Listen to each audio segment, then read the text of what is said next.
2000 years ago, sometimes in 33 AD, Jesus Christ was crucified by the Romans. The early followers of Christ claims that he also resurrected and ascended into the heavens after giving them the most extraordinary task one could ever imagine: to call the entire world into the mightiest empire ever known, the Kingdom of God. And this triggered the moment of spreading the gospel and shaping the Christian faith as it stands today. The true Christian faith did not spread through colonization or persecution, but initially it began as a struggle, atrocities and genocides against the followers of Nazarene. Some of them can also be read in the Bible. The first ever martyr mentioned in the Bible is Stephen, who was stoned to death by the Jews. He did not defend himself, but accepted his fate by opening up his arms into the heavens. His final words were a prayer of forgiveness for his attackers. Then comes James, son of Zebedee, first ever apostle to die for Christ. He was beheaded by King Herod Agrippa. Apart from them, there is nothing mentioned about the death of other apostles in the scriptures. But historical accounts and legends points out that each one of them died as a martyr. Peter was crucified in Rome, just like Jesus, but upside down, at his own request, as he felt that he is not worthy enough to die like his Lord. Andrew, brother of Peter, martyred in a similar way in Greece. He was crucified on an X-shaped cross, and he was hung and not nailed, because he also believed that he is not worthy to die like his Lord. Philip.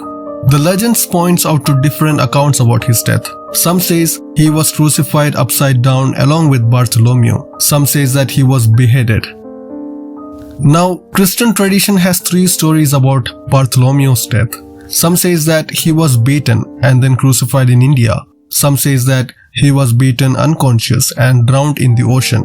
But the most popular and prolific tradition about him is that he was flayed and beheaded somewhere near Turkey. And that's why many art and paintings portrays him, either shows him holding or wearing his own skin. Apostle Thomas was martyred in Mylapore, India. He was stabbed to death with spears. When it comes to Matthew, there are several conflicting accounts about his death. Some says that he was died naturally, but some widely accepted records about him says that he was stoned, stabbed, burned and later beheaded in Ethiopia. Jacob, or maybe you know him with his English name James, son of Alphaeus. If you are not confusing him with James, brother of Jesus, and James, son of Zebedee, then there are tradition which claims James, son of Alphaeus, preached in Egypt, says he was crucified in the city of Ostrakin, died as a martyr. Jude died as a martyr, though it's unclear how reliable this tradition is, but it is believed that he was axed to death in Syria. Simon the Zealot was died as a martyr. Legends about him says that he was cut in half with a saw. Death of Matthias comes from different accounts. Some says that he died of old age in Jerusalem. Some says that he ministered among the cannibals and stoned to death in Ethiopia. And Matthias wasn't a part of 12 apostles, but later he was chosen to replace Judas Iscariot.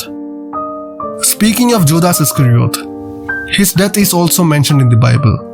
Unlike James and Stephen, he was not a martyr, but committed suicide shortly after betraying Jesus. Among all of these apostles, John is the only one regarded to die of old age. And there are legends about him that the Romans brought him into a Colosseum and dunked him in a vat of boiling oil. And when he survived it, the entire Colosseum converted to Christianity. During Domitian's persecution, he was exiled to the island of Patmos. There he wrote the last book of the Bible. Paul is not one of the 12, but one of the only other people who is universally considered as an apostle, specifically an apostle to the Gentiles. He, once being a radical Jew, persecuted early Christians. Paul later accepted Christian faith and went on to write 13 epistles, which is also a part of the Bible. Paul was so authoritative when it comes to preaching the gospel. His end was cruel, because he was beheaded by Emperor Nero, again a martyr's death.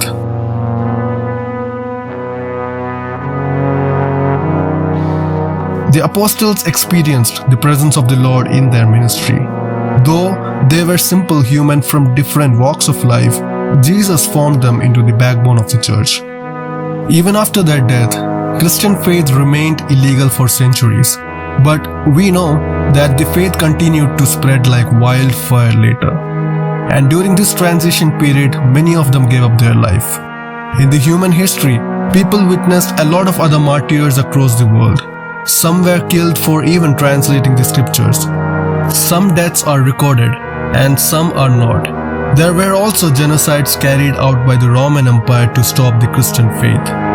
But times are not always the same that the very Roman Empire itself accepted the Christian faith.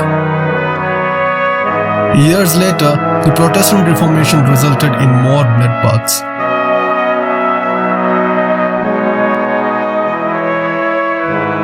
We hope for more bright future in a modern civilized society, but in recent years, we saw more brutality and deaths against Christian faith.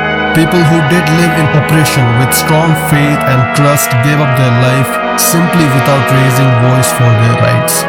We still see people who believe to work for Him, no matter what happens, always ready to die for Him. People who did not even deny their Lord till their last breath are still considered as a martyr.